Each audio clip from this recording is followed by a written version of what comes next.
உதவிகள் எதையும் நல்கியதில்லை.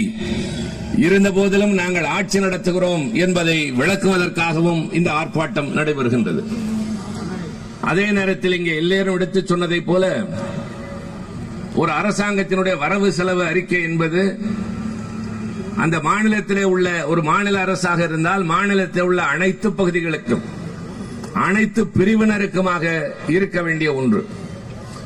ஒன்றிய அரசினுடைய நிதிநிலை அறிக்கை என்றால் அது நாட்டில் இருக்கிற அனைத்து மாநிலங்களுக்கும் அதே போல அனைத்து தரப்பினருக்குமாக இருக்க வேண்டும் என்பது மரபு, நியதி, நியாயமும் கூட. ஆனால் இந்த ஆண்டு நிதியமைச்சர் திருமதி நிர்மலா சீதாராமன் அவர்கள் பாரதிய ஜனதா கட்சியினுடைய பிரதிநிதியாக அந்த இடத்தில் நின்று கொண்டு எங்களுடைய அரசினுடைய திட்டங்கள் என்று அறிவித்த அந்த நிதிநிலை அறிக்கையில் தென்னகத்திலே அவர்களுக்கு கூட்டணியில் இருக்கிற ஆந்திர மாநிலத்தை தவிர வேறு எந்த மாநிலத்திற்கும் எந்த ஒதுக்கீடும் இல்லை. முதலிடத்திலே தமிழகம், அடுத்து கேரளம், பக்கத்தில் இருக்கிற கர்நாடகம், ஆந்திராவுக்கு அருகே இருக்கிற தெலுங்கானா, மராட்டிய மாநிலம் என்று எந்த வகையிலும் பஞ்சாப், அதேபோல மேற்கு வங்காளம், தலைநகர் டெல்லி என்று அவர்கள் புறக்கணித்திருக்கிற மாநிலங்களை எல்லாம் பார்த்தால் எல்லாம் எதிர்க்கட்சிகள் ஆளுகின்ற மாநிலங்களாக இருக்கின்றன.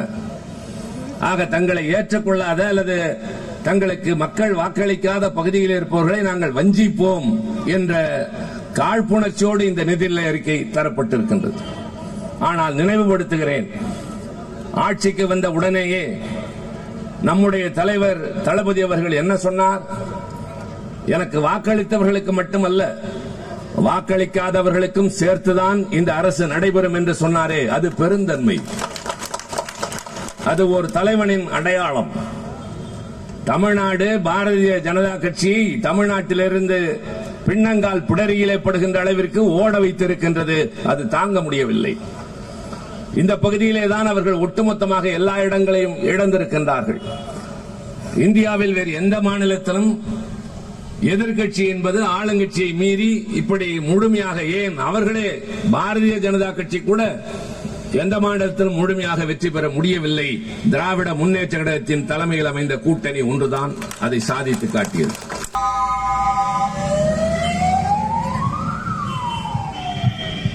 எவ்வளவுதான் போராடினாலும் கூட உயிர் காப்பதற்காக ஒருவரை அழைத்துக் கொண்டு போகிற போது நம்முடைய குரலை நாம் அடக்கிக் கொள்கிறோமே, இதுதான் திராவிட முன்னேற்ற கழகத்தின் பண்பு. நான் தொடர்ந்து பேசிக் கொண்டிருந்திருக்கலாம், ஆனால் ஒரு உயிர் ஊசலாடிக் கொண்டிருக்கிறது, உறவினர்கள் தவித்துக் கொண்டிருக்கிறார்கள்.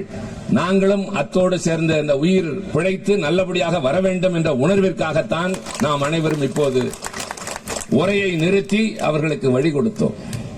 இதுதான் ஒரு அரசியல் கட்சி கட்டுப்பாட்டோடு வளர்கிறது என்பதற்கான அடையாளங்களில் ஒன்று.